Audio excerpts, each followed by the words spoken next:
Hello साथीहरू, लामो समयपछिको मेरो मिनी भ्लगमा सबैलाई स्वागत छ। आजको भ्लगको सुरुवात चाहिँ मैले बिहानै बाबुले बनाउन लागेकोबाट सुरुवात गरेँ। बाबुले चाहिँ आज बिहानै कुचो समातेर चाहिँ म घर बराल्छु भनेर चाहिँ घर बरालिरहेको थियो। त्यसपछि चाहिँ म चाहिँ माथि आएर होइन, हामीले चाहिँ स्ट्रबेरी लगाएका थियौँ।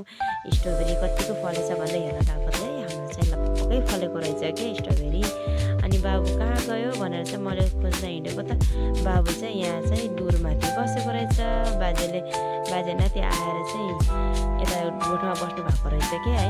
अनि बाजेले चाहिँ आइज बाबु भनेर बोलाउनु भन्दाखेरि बाजेको हात फोहोर देखेर चाहिँ छि म आउन्न भनेर पुरा हातले आन्न भन्यो। अनि फेरि हामी उहाँ जङ्गल जानु थियो दाउरा काटेको दाउरा ल्याउन। अनि पछि हामीले चाहिँ दही र रोटी खाएर चाहिँ दाउरा काट्ने भनेर चाहिँ रेडी भएका थियौँ। र यता चाहिँ बाबुले फेरि कुखुरा लखटिरहेको थियो। मैले फेरि जाम बाबु हामी त गयौँ बाई भनेको त म पनि जाने भनेर चाहिँ हात ठहराउँदै आउँछ र मैले लाग्दैन भनेको त घुप्टे परेर रुन लागेर मान्दै मानेन।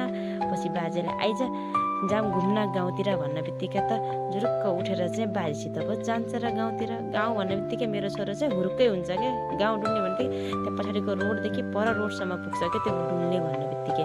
अनि बाजेले चाहिँ आइज बुई जाम्ला डुल्ला भनेको त गइहाल्यो ऊ बाजेसित चाहिँ डुल्ने भन्ने बित्तिकै जोसँग पनि जान्छ क्या अचल त त्यो। त्यही भएर बाजे नाति घुम्न गइहाल्नु भयो। हामी चाहिँ दाउरा काट्यो भनेर हिँड्न लागेको थियौँ। बाटोमा चाहिँ हाम्रो दाउरा कटेरो छ, यो चाहिँ हाम्रो दाउरा कटेरो।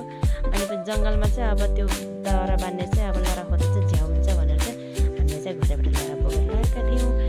र यता चाहिँ दिदीको चाहिँ आलु चाहिँ प्रशस्तै भत्तकै भन्यो के भन्यो है, यति धेरै फलेको थियो कि दिदीले हाम्रो आलु पनि भिडियोमा देखाऊ भन्नु भएको थियो त है। मैले चाहिँ अनि भिडियोमा देखाइदिएको छु है। उहाँ चाहिँ आलुको ओनर पर्नुभयो हाम्रो भेना चाहिँ। मैले चाहिँ अब त्यो आलु मैले देखाइदिएको छु, मलाई एक बोरा आलु फ्रीमा चाहिन्छ भनेर भनिरहेको थियो। त्यसै विषयमा हाम्रो साली भेनाको कुरा चलिरहेको थियो। अनि हामी चाहिँ जङ्गल पनि आइपुग्यौँ। र यो चाहिँ हाम्रो जङ्गल हो है। यो चाहिँ सानो जङ्गल हो, अर्को जङ्गल पनि छ, मतलब काल्ना भन्छ नि, त्यही हो। काल्नामा हामी दाउरा काट्न आएको। हिजो चाहिँ अलिअलि काटेका थियौँ अनि आज पनि अलिअलि काटेर भारी पुर्याएर चाहिँ हामी दुईजना चाहिँ भारी बोकेर अब घरतर्फ जाँदैछौँ। घर जाँदै अनि घर आउँछौँ भन्दाखेरि चाहिँ फुपूले चाहिँ रक्सी बसाल्नु भएको रहेछ। भोलि चाहिँ होली हो। अब पानी तात्तिएको रहेछ। मैले तातो पानी भरि फालेर अब चिसो पानी हाल्नु पऱ्यो नि त है रक्सी गर्नलाई। अनि हामी रक्सीको लागि चाहिँ तातो पानी फालेँ। अनि त्यस पछाडि चाहिँ आज चाहिँ हाम्रो भान्जा है मम्मीलाई सुर्खेत छोडेर चाहिँ बाजेसित चाहिँ माउला आछन् कि आज है। अनि आउने बित्तिकै मेरो माइजू खै भनेर सोधिरहेको रहेछन्। अनि पछि म चाहिँ घाँस काट्न गएको थिएँ। अनि यहाँ चाहिँ भावनाले मलाई ढोगर भनेर चाहिँ भावनाले भान्जीले चाहिँ ढोगर आएको थिइन्। बोजेलाई दिदीलाई सबैलाई ढोगरे। म चाहिँ परपट्टि चाहिँ घाँसको बारी लिएर आउँदै थिएँ। एकछिन यहाँ रोका भन्दा पनि तिन त नमानेर चाहिँ त्यो आलीको डिलबाट उम्केर मलाई भेट्न यति एक्साइटेड भयो थियो कि पुरै छोडिदिए गयो कि खै किन मलाई चाहिँ आउने बित्तिकै सबैलाई कसैलाई नसोधेर चाहिँ माइजू खै भनेर सोधिरहेको थिएँ यिनले। मलाई देख्ने बित्तिकै उहीँ परै जान लाग्यो त। म फेरि उताबाट आइरहेको थिएँ घाँसको बारी लिएर। अनि फेरि मैले चाहिँ भान्जालाई चाहिँ मलाई जहिले पनि आउँदाखेरि चाहिँ भुइँसरी ढोक गर्ने कि। अनि त्यही भएर भुइँसरी ढोक गरेर भनेर भुइँसरी ढोक गऱ्यौँ हामी माइजी भान्जाले। अनि आफ्नो गाडीमा आएको क्लब भने कि उनले चाहिँ कस्तो घिनाउनु उल्टीवाला गाडी यस्तै के भन्ने चाहिँ भनिरहेको थियो कि। अनि माइजी भान्जा कुरा गर्दै गयौँ हामी। यता चाहिँ साला भेनाको चाहिँ लभ स्टोरी चलिरहेको त छुट्टै है।